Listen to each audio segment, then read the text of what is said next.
Welcome to study channel. मेरा नाम है मोहम्मद कैसर। बात करेंगे बिहार शिक्षक भर्ती में डॉक्यूमेंट वेरिफिकेशन में आपको कौन कौन से डॉक्यूमेंट लेकर जाने हैं। माध्यमिक और उच्च माध्यमिक के डीवी का नोटिस आ गया है। 4 सितंबर से लेकर 12 सितंबर के बीच में इनका डीवी होना है। प्राथमिक के डीवी का नोटिस कभी भी आ सकता है, तो आपको इसके लिए तैयार रहना होगा। ये जो वीडियो है ये सबके लिए है, माध्यमिक, उच्च माध्यमिक और प्राथमिक शिक्षक भर्ती के अभ्यर्थियों के लिए, तो वीडियो को लास्ट तक जरूर देखें। कुछ छात्र ये पूछ रहे हैं कि क्या बिना रिजल्ट के ही डीवी होगा, तो बिल्कुल डीवी होने जा रहा है। रिजल्ट की तो कहीं दूर तक अभी बात ही नहीं है। अभी तक तो आंसर की नहीं आया है। यदि बीपीएससी चाहे तो आंसर की जरूर दे सकता है आजकल में 4 तारीख से पहले, लेकिन आंसर की के बाद फिर वो ऑब्जेक्शन भी लेंगे, क्योंकि बीपीएससी के चेयरमैन साहब का अभी हाल ही में इंटरव्यू हुआ था, मैंने देखा, उन्होंने साफ साफ कहा कि आंसर की जारी होगी, उस पर हम ऑब्जेक्शन लेंगे और फिर फाइनल इसका रिजल्ट जारी करेंगे। तो इतना समय तो अब है नहीं, यानी कि साफ है कि बिना आंसर की और रिजल्ट के डीवी होने जा रहा है। 4 सितंबर से डीवी शुरू हो जाएगा और 12 तक ये चलेगा। चांसेस यही है कि 12 के बाद फिर प्राथमिक शिक्षक भर्ती के छात्रों का डीवी कराया जाएगा। 20 सितंबर के आसपास प्राथमिक के डीवी हो सकती है, ऐसी जानकारी निकल कर आई है। तो कौन कौन से डॉक्यूमेंट्स आपके पास होने चाहिए ताकि आपको कोई समस्या ना हो डीवी में, इस पर हम लोग बात करेंगे। सबसे पहले तो खुद बीपीएससी ने अपने नोटिस में ये बताया, जो डीवी के संबंध में भी हाल ही में जारी हुआ, कि जो भी डॉक्यूमेंट्स आपने ऑनलाइन अपलोड किए हैं वो वेरीफाई होंगे। इस डॉक्यूमेंट वेरिफिकेशन में आपको फिजिकली सभी डॉक्यूमेंट्स लेकर जाने हैं। तो सबसे पहली चीज़ आपको पता ही है आपने कौन कौन से डॉक्यूमेंट्स अपलोड किए थे ऑनलाइन आवेदन करते समय।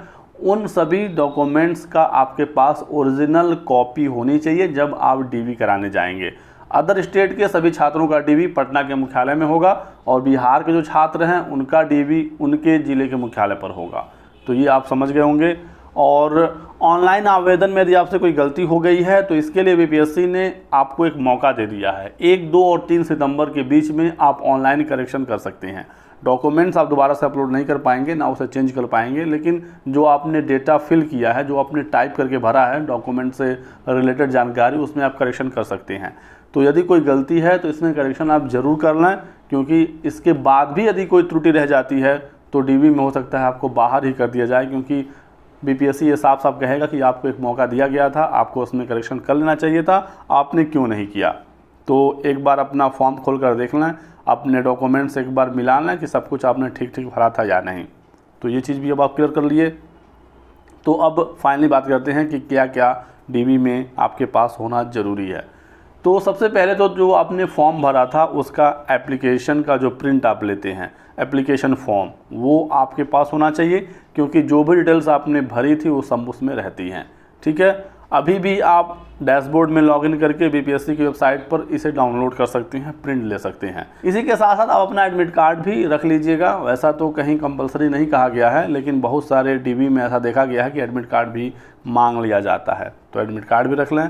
10 फ़ोटो रख लें, कोशिश करें वही फ़ोटो आप लेकर जाएं जो आपने एडमिट कार्ड डाउनलोड करते समय अपलोड किया था। नहीं है तो उसके अलावा भी आप अपना लेटेस्ट फ़ोटो खिंचाकर उसे ले जा सकते हैं। फिर आप आईडी प्रूफ जरूर रखिएगा। आईडी प्रूफ में एक आईडी तो आधार कार्ड रहना ही चाहिए, ऐसा मेरा मानना है, क्योंकि फॉर्म भरते समय भी आधार कार्ड पर फोकस था, एग्ज़ाम के समय भी आधार कार्ड चेक किया जा रहा था। आधार कार्ड नहीं है तो जाकर आप कोई अदर आईडी लेकर जाएंगे, और मैं मानता हूँ कि मैक्सिमम स्टूडेंट के पास आधार कार्ड तो होगा ही होगा।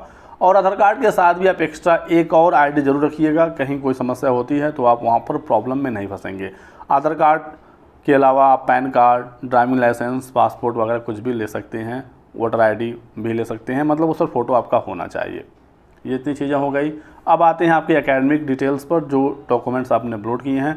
तो 10th का मार्कशीट और सर्टिफिकेट ओरिजिनल, 12th का मार्कशीट और सर्टिफिकेट ओरिजिनल। कुछ स्टूडेंट के मार्कशीट और सर्टिफिकेट एक ही डॉक्यूमेंट में होते हैं, तो आपका एक ही से काम चलेगा, जिसका अलग अलग होता है वो अलग अलग लेकर जाएगा।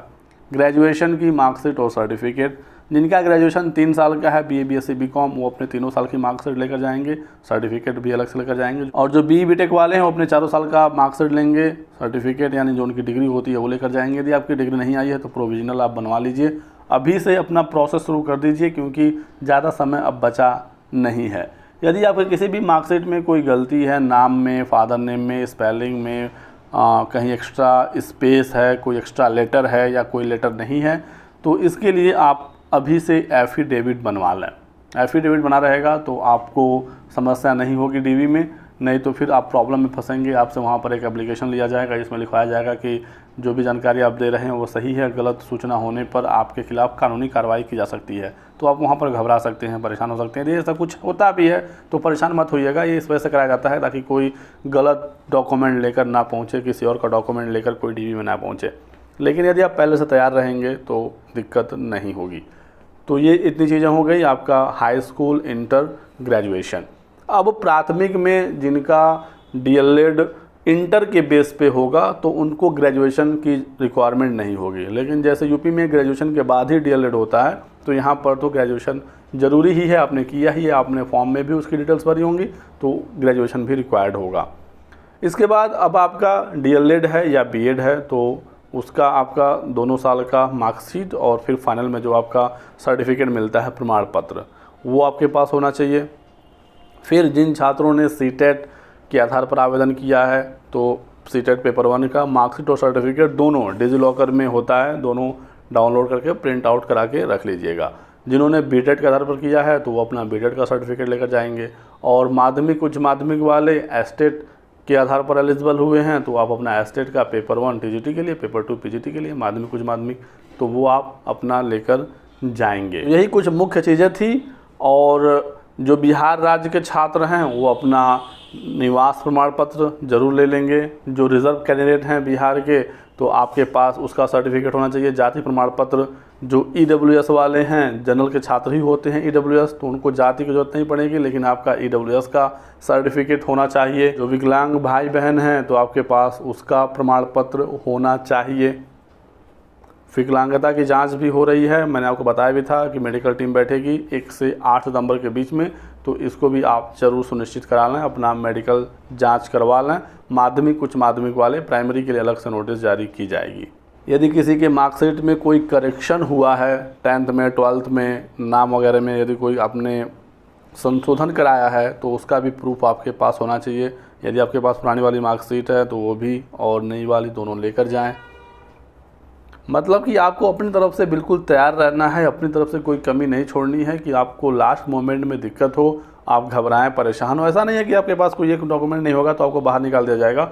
आपको समय मिलता है, कुछ मौका आपको दिया जाएगा, उसके बीच में आपको वो डॉक्यूमेंट लाकर प्रोड्यूस करने होंगे और आपको एक घोषणा पत्र देना होगा कि यदि मैं ये डॉक्यूमेंट्स प्रस्तुत नहीं कर पाता हूँ या इसमें कोई कमी रह जाती है तो फिर मैं इस पद के लिए पात्र नहीं रहूँगा। तो ये सारी चीज़ें मुश्किल होंगी बाद में, इस वजह से पहले से रेडी रहेंगे तो स्मूथली आपकी जो डॉक्यूमेंट वेरिफिकेशन है वो हो जाएगा। कहीं पर कोई मिस्टेक है तो आप 10 रुपये के स्टैम्प पर उसको नोटरी बनवाकर बीपीएससी के चेयरमैन साहब के नाम से उस पर लिखवा लीजिएगा कि मैं बीपीएससी का अभ्यर्थी हूँ, मेरा ये रोल नंबर है, मैंने इस पद के लिए आवेदन किया है, ये मेरी मिस्टेक है। तो लगभग 100 रुपये लगता है, किसी भी कचहरी में जाकर इसे आप बनवा लेंगे तो आप सेफ जोन में रहेंगे। यही कुछ जानकारी दोस्तों आप लोगों को देनी थी। वीडियो पसंद आया तो लाइक और शेयर जरूर करिएगा। चैनल को सब्सक्राइब करके बेल आइकन दबा लीजिए ताकि आपको इसी प्रकार की सभी लेटेस्ट और ऑथेंटिक इन्फॉर्मेशन मिलती रहे। Thanks for watching.